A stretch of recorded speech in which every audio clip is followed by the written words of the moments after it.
Now, the coronavirus has changed the way we live. Going for a few drinks after work will no longer be easy. Public transport hygiene spot checks have come into effect, and if you spread fake news about the coronavirus, you can now be fined or jailed. Meanwhile, the government has identified state buildings that will be used to quarantine infected people. Our team of reporters is covering every angle for us. Barry Bateman is in Pretoria, Govan Whittles is in Johannesburg, and Lindsay Dentlinger is in Cape Town. They all join us live. So, Barry, let's start with you. Several strict measures. What's the Justice Minister saying about how this will all be enforced? Good afternoon, Shahan. I mean, this is very serious regulations that are going to impact all aspects of our lives, but perhaps the one that has most bothered or been on the topic today for members of the public is the curfew that has been placed essentially on places that serve alcohol. Minister Becky Cele was quite clear that you will only be able to sit and drink your alcohol till 6 p.m., 6:01. There will be not a drop of alcohol on the table, and if you do not comply with that, there will be the authorities there to keep a check on you. Of course, these regulations also relate to the release of resources, as well as ensuring that there aren't many people or no more than 100 people at a gathering. But on the issue of these regulations and how serious they are, Justice Minister Ronald Lamola making the point that these aren't just guidelines, but these are in fact the law. Take a listen to this. The limitations of rights in terms of Section 36 is now being enforced by these regulations that have been published by the Minister of COGTA. And in that regard, we will want to see maximum compliance across the country with the regulations, and any failure of compliance will be visited upon by the necessary actions by the law enforcement agencies. So, Govan, let's go to you. Of course, there are several measures in place to ensure safety in public transport. There are spot checks being conducted on buses. How are they looking?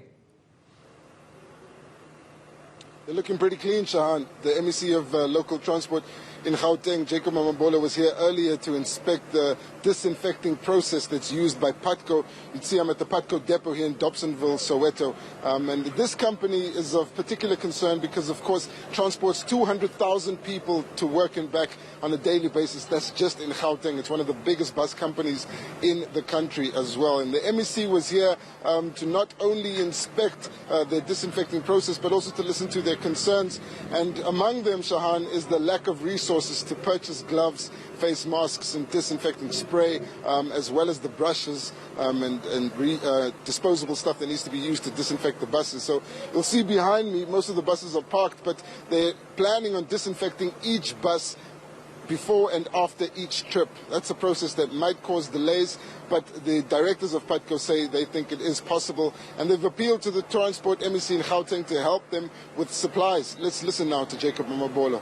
I have received a formal request from the bus operators requesting that we support them to make sure that these tools and material are available, and I'm considering their request. And let me also indicate that whilst it is important that the bus operators inside the buses, they provide the sanitizing liquids, we also as government have to make sure that at places where commuters interact, bus stations, that we should actually be able to make sure that we disinfect those areas, and we also make sanitation material available.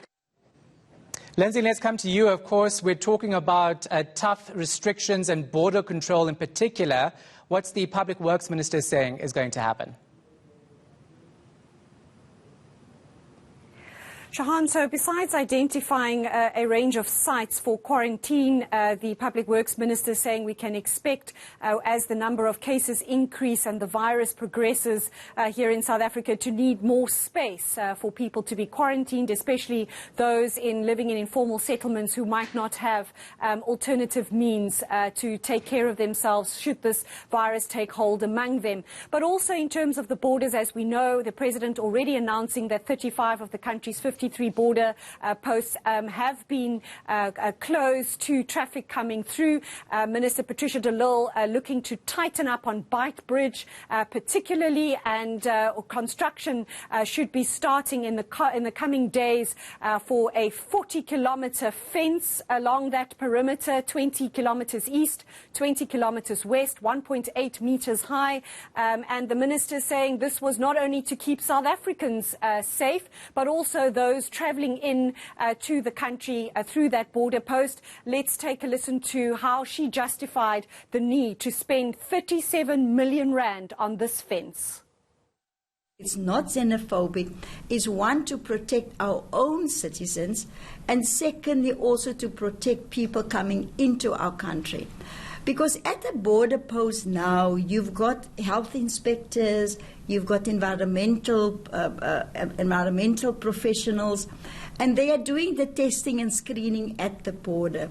But if somebody just walks over the border, there's no such facilities. So, Barry, one last quick question to you. Of course, government saying people who spread fake news will face tough consequences. How do they actually plan on monitoring the spread of fake news? Yeah, that is one of the biggest concerns, and we've seen it already, not just in South Africa, but of course globally. These regulations that have been put in place are going to be monitored, and not just on that particular aspect, but all aspects. The authorities are going to be keeping a close eye. It's going to be very difficult. We didn't get the exact response or answer on how that particular aspect is going to be monitored. I think it's going to be very difficult, Shahan, even the monitoring of the other regulations related to the operating hours of businesses. But social media, just the nature of it, I think is going to be far more of a challenge for the authorities. There would certainly have to be some kind of agreement with the social media companies, Twitter, Facebook and the like.